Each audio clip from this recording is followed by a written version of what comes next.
My name's Paul Waclo. I'm a chainsaw carving artist.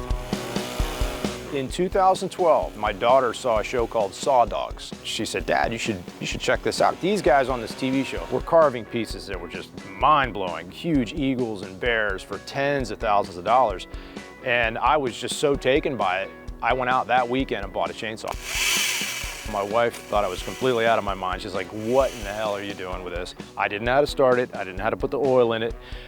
But that first week or two, learning how to use the saw, I fumbled through my first bear, an eagle, an owl, and people walking by and say, "Hey, are you gonna sell that?" I'm like, "Yeah," to you, you know? So that's how it started. Before I began chainsaw carving, I went to school for architectural engineering. The engineering part of it was kind of important because seeing inside of a log is pretty critical.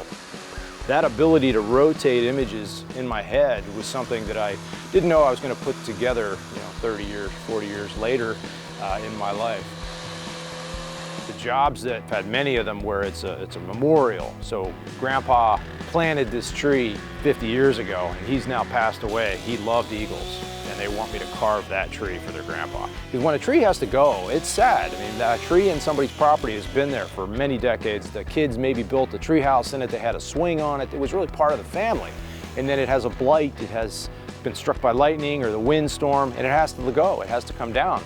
So folks just Google chainsaw carving, they find my website, and I come out and carve a piece of artwork now that will last another couple generations or however long, and it's something that is really kind of fun, and it now is a piece of art.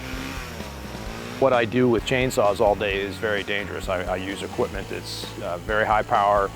The kickback is always right there. So it is dangerous, but the upside to the danger is absolutely worth it because I'm creating art that's going to be around for a long time. And I think that's kind of cool.